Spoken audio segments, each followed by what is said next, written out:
എല്ലാവർക്കും നമസ്കാരം. ഇന്ന് നമുക്ക് വളരെ പെട്ടെന്ന് തയ്യാറാക്കാൻ പറ്റുന്ന ഒരു അടിപൊളി മോര് കാച്ചിയതിൻ്റെ റെസിപ്പി നോക്കാം. മോര് കാച്ചിയത് എല്ലാവർക്കും തയ്യാറാക്കാൻ അറിയാവുന്നൊരു റെസിപ്പിയാണ്. എങ്കിൽ കൂടി അതിൻ്റെ പെർഫെക്റ്റ് ആയിട്ടുള്ള ടേസ്റ്റ് കിട്ടണമെങ്കിൽ നമ്മൾ ഈ ഒരു രീതിയിലൊന്ന് ചെയ്ത് നോക്കണം. അപ്പോൾ ഇതിൽ നമ്മൾ തേങ്ങയൊന്നും യൂസ് ചെയ്യുന്നില്ല, വളരെ സിമ്പിളാണ് തയ്യാറാക്കിയെടുക്കാൻ. അപ്പോൾ അതെങ്ങനെയാണെന്ന് നോക്കാം.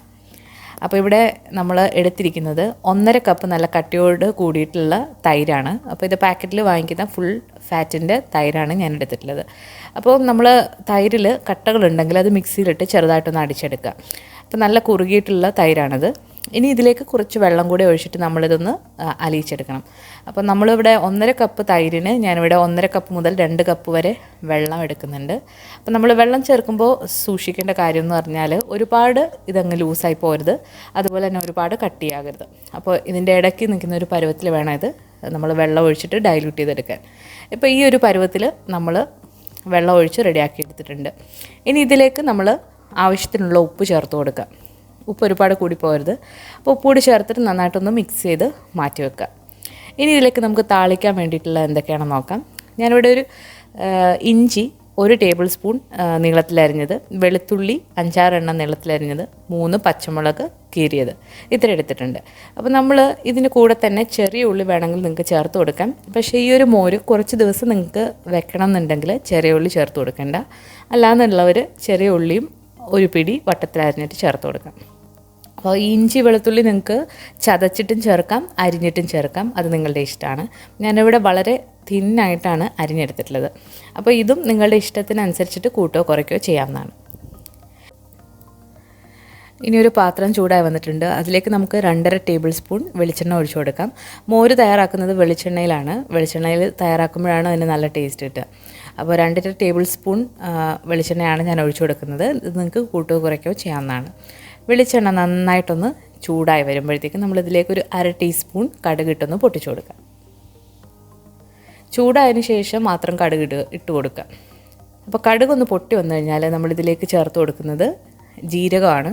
ജീരകം വേണമെന്നുള്ളവർക്ക് ചേർത്താൽ മതി, അത് ഓപ്ഷണലാണ്. പക്ഷേ ജീരകം ചേർക്കുമ്പോൾ മോര് കാച്ചിയതിന് ഒരു പ്രത്യേക ടേസ്റ്റാണ്. ഞാനിവിടെ ഒരു 1/4 ടീസ്പൂൺ ജീരകമാണ് ചേർത്ത് കൊടുക്കുന്നത്, ഒരുപാട് കൂടിപ്പോരുത്.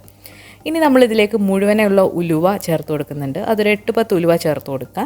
ഇനി നിങ്ങളുടെ കയ്യിൽ മുഴുവനുള്ള ഉലുവ ഇല്ലാന്നുണ്ടെങ്കിൽ ഉലുവാപ്പൊടി ചേർത്ത് കൊടുക്കാം. അത് മഞ്ഞൾപ്പൊടിയുടെ കൂടെ ചേർത്ത് കൊടുക്കാം.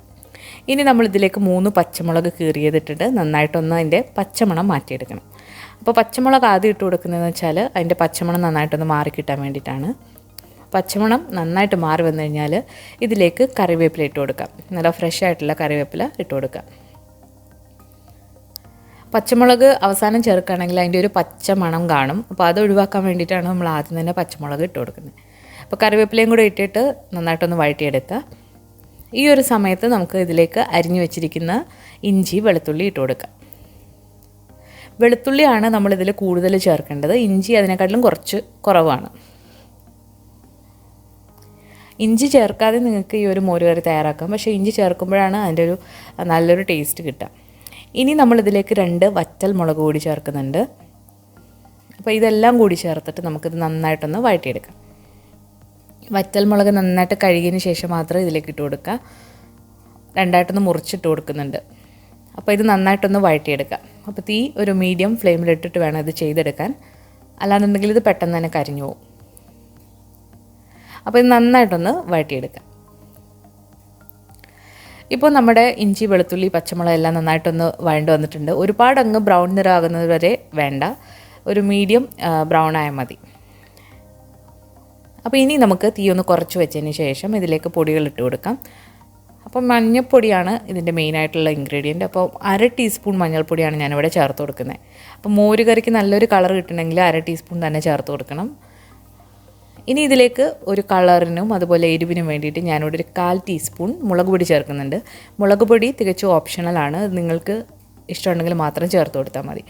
അപ്പോൾ അതുകൂടി ചേർത്തിട്ട് നന്നായിട്ട് വഴറ്റിയെടുക്കുന്നുണ്ട്. അപ്പോൾ ഈ ഒരു സമയത്ത് നിങ്ങൾക്ക് ഉലുവാപ്പൊടി ആണെങ്കിൽ ഒരു നുള്ള് ഉലുവാപ്പൊടിയും കൂടി ചേർത്ത് കൊടുക്കാം. അപ്പോൾ നമ്മൾ സ്റ്റീൽ പാത്രത്തിലാണ് മോര് കാച്ചുന്നത്. അപ്പോൾ നമ്മൾ ഈ നോൺ സ്റ്റിക്ക് പാത്രത്തിൽ നിന്നും ആ ഒരു കൂട്ട് ഈ ഒരു സ്റ്റീൽ പാത്രത്തിലേക്ക് ഇട്ട് കൊടുക്കുന്നുണ്ട്. അപ്പോൾ മോര് കാച്ചുമ്പോൾ നമ്മൾ നോൺ സ്റ്റിക്കോ അതുപോലെ തന്നെ അലുമിനിയം പാത്രമോ എടുക്കാൻ പാടില്ല. പുളിയുള്ള സാധനങ്ങളൊന്നും നോൺ സ്റ്റിക്കിലും അലുമിനിയത്തിലും ചെയ്തെടുക്കരുത്. അപ്പോൾ ആ ഒരു മസാലയും കൂടെ കഴുകി ഇതിലേക്ക് ഒഴിച്ചിട്ടുണ്ട്.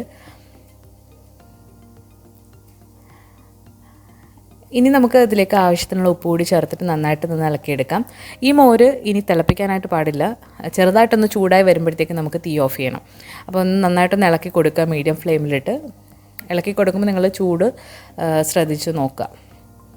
നമ്മൾ കൈകൊണ്ട് തൊടുമ്പോൾ ചെറിയൊരു ചൂട് വേണം, എന്നാൽ ഇത് തിളയ്ക്കാനും പാടില്ല. അപ്പോൾ ആ ഒരു പരുവാകുമ്പോഴത്തേക്ക് നമുക്ക് തീ ഓഫ് ചെയ്തിട്ട് തീയിൽ നിന്ന് ഇത് മാറ്റി വെക്കണം. അപ്പോൾ അല്ലെങ്കിൽ അതിലിരുന്ന് പിരിഞ്ഞു പോകും. അപ്പോൾ വളരെ ടേസ്റ്റി ആയിട്ടുള്ള ഒരു സിമ്പിൾ മോരുകറിയാണ് നമ്മളിന്ന് കണ്ടത്. അപ്പോൾ എല്ലാവരും ഈ രീതിയിൽ മോരുകറി ഒന്ന് ട്രൈ ചെയ്ത് നോക്കുക. തീർച്ചയായിട്ടും നിങ്ങൾക്ക് ഇഷ്ടമാകും. അപ്പോൾ നിങ്ങൾ ട്രൈ ചെയ്ത് നോക്കിയിട്ട് നിങ്ങളുടെ അഭിപ്രായങ്ങളൊക്കെ കമൻസിലൂടെ അറിയിക്കുക. ഈ വീഡിയോ നിങ്ങൾക്ക് ഇഷ്ടമായിട്ടുണ്ടെങ്കിൽ ലൈക്ക് ചെയ്യാനും ഷെയർ ചെയ്യാനും മറക്കരുത്. നമ്മുടെ ചാനൽ ഇതുവരെ സബ്സ്ക്രൈബ് ചെയ്തിട്ടില്ല എന്നുണ്ടെങ്കിൽ സബ്സ്ക്രൈബ് ചെയ്യാനും മടിക്കരുത്. പുതിയൊരു റെസിപ്പി വീഡിയോ ആയിട്ട് നമുക്ക് വീണ്ടും കാണാം. താങ്ക്